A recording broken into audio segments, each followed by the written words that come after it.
ঘরে কিছু সবজি পড়ে থেকে কেমন একটা হয়ে যাচ্ছিল দেখে সব কিছু দিয়েই দারুণ স্বাদের পকোড়া বানিয়ে নিলাম।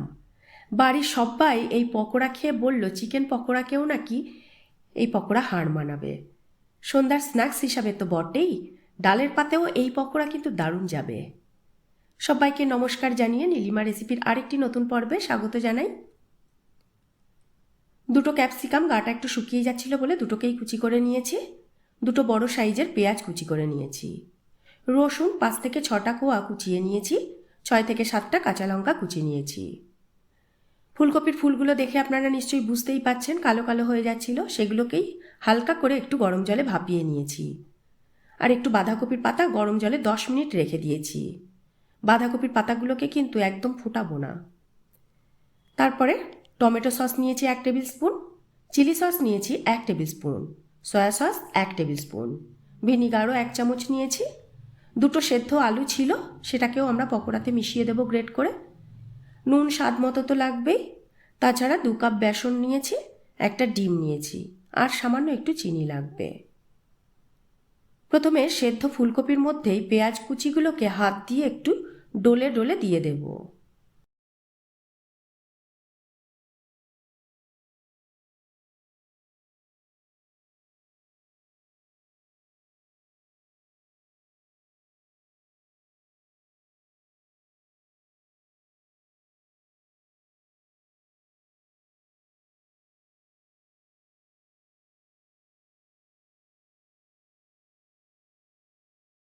এরপর এর মধ্যে রসুন কুচি দেব, লঙ্কা কুচিও দিয়ে দেব।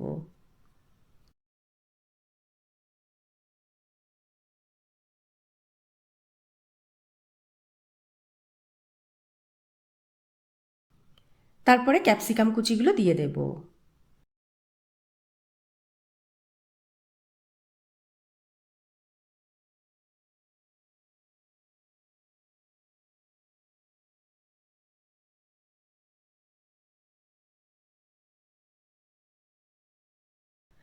তারপরে একটু নুন দিয়ে ভালো করে ডলে ডলে মাখিয়ে নেব, যাতে এর থেকে একটু জল ছেড়ে দেয়।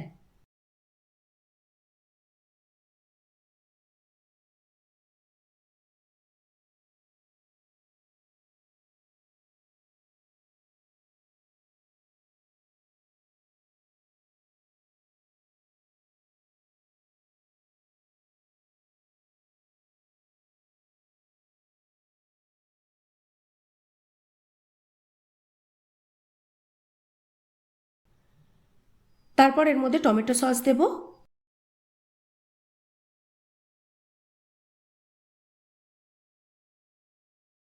চিলি সস দেব,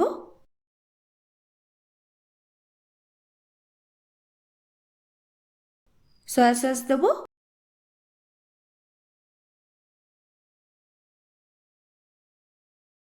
ভিনিগার দেব।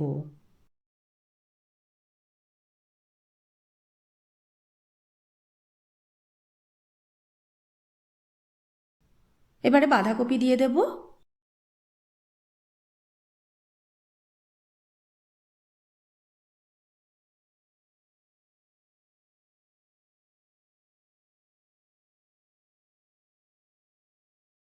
ভালো করে মাখিয়ে নিয়েছি দেখুন। এবার সেদ্ধ আলু গ্রেট করে দিয়ে দেব।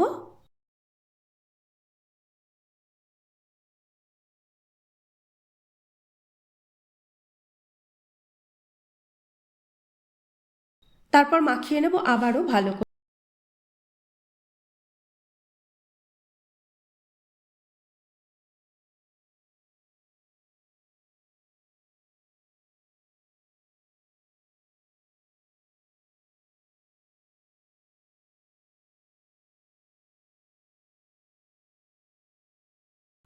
এবার একটা ডিম ভেঙে দিয়ে দেব।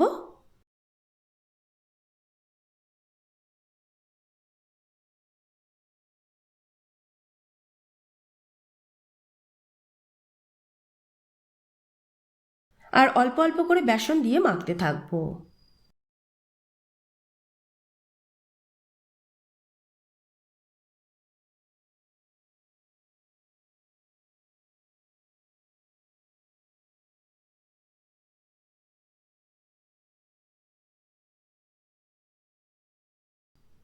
তারপরে এটাকে মিনিট 5 একটু রেস্টে রেখে দেব।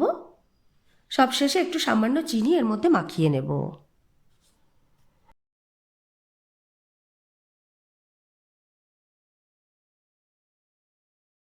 অন্যদিকে প্যানে একটু সাদা তেল গরম করতে দিয়েছিলাম।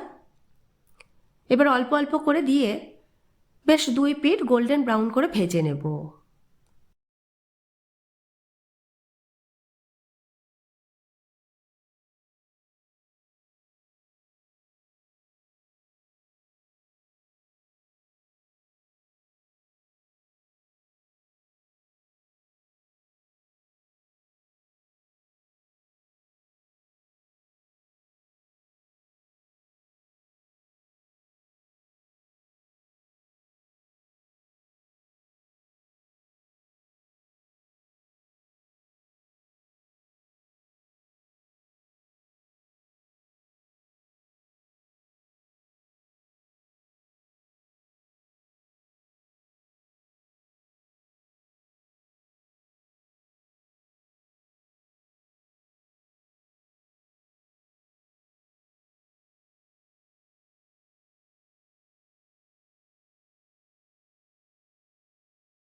ব্যাস রেডি হয়ে গেল মিক্সড ভেজিটেবল পকোড়া। শসা কুচি, পেঁয়াজ কুচি আর সসের সাথে সার্ভ করেছি। ওপর থেকে একটু বিট নুন ও চাট মশলা ছড়িয়ে দিয়েছি। দারুণ জমে গেছে সন্ধ্যের চায়ের সঙ্গে। আপনাদের কেমন লাগলো আজকের এই রেসিপিটি কমেন্ট করে জানাবেন। ভালো লাগলে একটা লাইক করে দেবেন। যদি আমার চ্যানেলে নতুন বন্ধু হন, চ্যানেলটাকে সাবস্ক্রাইব করে নেওয়ার অনুরোধ রইল। আর পাশে থাকা বেল আইকনটা অবশ্যই প্রেস করে দেবেন। তাহলে যখনই চ্যানেলে নতুন কোনো রেসিপি শেয়ার করব, নোটিফিকেশান আপনাদের কাছে পৌঁছে যাবে। আজ তাহলে এই পর্যন্তই থাক। আবারও হাজির হয়ে যাব নতুন কোনো রেসিপি নিয়ে, নতুন কোনো পর্বে। ভালো থাকবেন, সুস্থ থাকবেন সবাই।